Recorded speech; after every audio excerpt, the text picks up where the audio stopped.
Hello guys, today in my hands we have the Orient Mako 2, one of the most popular diving watches under $200 US. This one coming in at a stunning $150. Now this one I did purchase from BUYEE.jp or BUYEE.japan. It's basically a service where you can buy any watch from Japan or pretty much any Asia area, and it ships to them, then they ship it out to you, and you can actually hold it for 30 days. I will link to BUYEE down in the description below so you can check them out. They're a great service.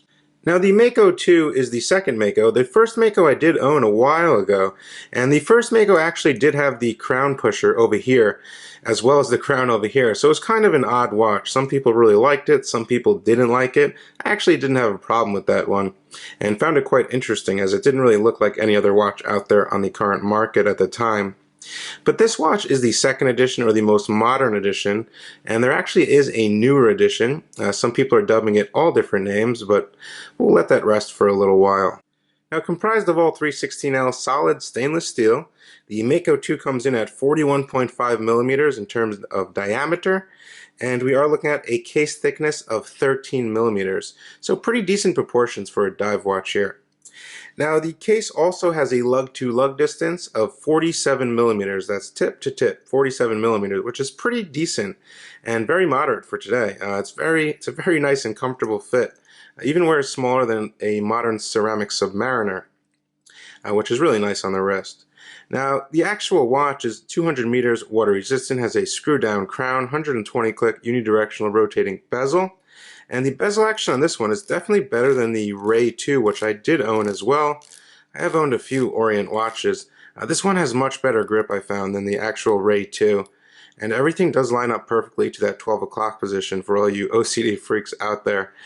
The bezel itself has an aluminum insert and has little cutouts, as you can see, for extra grip all around this coin-edged bezel. Now the crystal you're looking at right here is actually a mineral crystal, not a sapphire crystal. Although the Orient Mako USA does contain a sapphire crystal, this one is a bit cheaper than that version. Now the matte black dial is an applied Orient logo. I can get you in really close here so you can really see it. A little hint of red in the center if you can really squint and see that. Nice tipped seconds hand with an arrow spear, which is red as well. All applied markers, 12, 6, and 9. Our date aperture over here, which is halfway to Monday, as you can see, in Spanish and English on the wheel. These are all lumed as well, with some type of lume, not exactly sure. It's some type of green luminova, not exactly sure what lume it is. Anyway, the movement inside of this actual watch is the Orient Caliber F6922. It's an in-house made movement by Orient, so it's not like a standard run-of-the-mill NH35 or something of that nature. It's pretty much their own movement. It beats at a slower rate than an ETA. It beats at 21,600 vibrations per hour. As you can see the sweep there of the seconds hand going around the dial. It does have a 40-hour power reserve, and it also does contain 22 joules. It does have hand winding, a quick set day and date, and it does have hacking. Accuracy stated by Orient is plus or minus 15 seconds. However, my version is keeping about plus 4 seconds a day, which is really good and really accurate. Something like an NH35 keeps about the same time as well.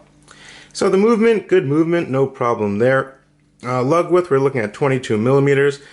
Now getting to this bracelet here, it's 22 millimeters. It does not taper, which is something that I kind of didn't like. And the other thing I didn't like is that it does have hollow end links, no solid end links on the Orient Mako 2. However, the quality of the actual brushed bracelet and the finishing and the comfort is pretty good for this price point. I mean, this watch cost me $150, so you know I can't really be complaining that much about the bracelet. It does have an Orient signed clasp here. We do get 3 micro adjustments. It does have not a milled clasp, but a stamped clasp, but it's definitely the harder kind. It's not like the cheap Seiko one where you can bend it with your hands. This one is really firm. It can't really be bent. Snaps down, and we get a safety over there as well. So the bracelet isn't that bad. It is using the pin system, and of course it does have polished sides, as you can see here, which is pretty good for the price, I should say. Now getting to the case back, as you can see, case back is screwed down, of course. It is signed with Orient in the middle. Just states some specifications and EPs in there. Fully polished, and it's pretty simple.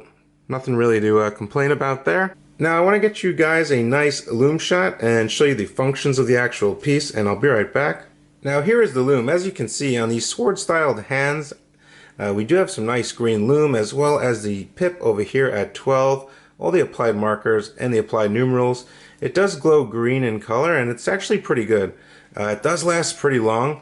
It's not as good as something like Seiko Lume or like your SKX, that type of lume, but I think it's good enough for the money. Now, getting down to the nitty and gritty. Well, the crown unscrews here, as you can see. It's actually quite hard to unscrew the crown. Not hard, but I feel it could have a bit more grip, as it's, a bit hard to unscrew there.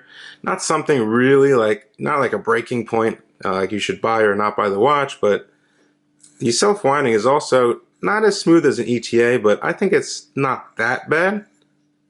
As you can see there, self-winding. I'm going to pop it out one position here. Now the second position, we can change the day and the date, as you can see here. Everything does fit pretty nicely into the windows. There is a Spanish and an English date wheel here, so no issues there. Final position, we get our hacking, as you can see, and the handset, or the setting the time, has some nice resistance here, so I can definitely get a precise time set. I do like that. Pop this back in and screw this crown back down. Now here's how the watch would look if your wrist was 6.5 inches like mine. As you can see there, it does look fairly clean on the wrist. The profile is not that high. As you can see, the case structure kind of curves downwards, and the lugs are not too wide, which I do like. You can even see the chamfered sides of that mineral crystal there, which is pretty cool. And there is the clasp, as you can see. Here we go with a nice head-on profile. So 6.5 inches, 47 lug to lug. Fits perfect on my 6.5 inch wrist. This is like the perfect size. 47 millimeters, lug to lug, fits my wrist just perfect at 6.5 inches.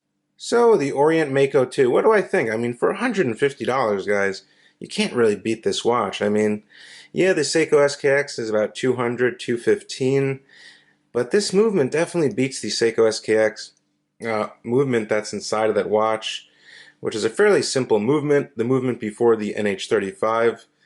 And I think this movement's a bit better than that. I probably will be comparing one or two of my Seiko SKXs to this watch. I did do a duel in the past, I believe, but that was with the Orient Ray 2. So this is the Mako 2, and I think, all around, for $150, you really can't find a watch with an automatic movement, day and date function, a decent bezel action, a decent quality build and finishing. I don't think you can really beat this watch for the price, in my opinion. Let me know what you guys think of this watch. I'm sure tons of you guys own this watch. It's an extremely popular watch. Let me know what you think down in the comment section below. Check out the link to BUYEE.Japan in the description if you want to find one of these for a really fair price, in my opinion, with great shipping speed as well. So this is Watch Addiction Watch Reviews. Hope you guys enjoyed this short video on the Orient Mako 2. I will see you guys in the next video. Make sure to check out the blog, watchaddiction.com. Check me out on Instagram at watchaddiction. See you guys soon. Bye.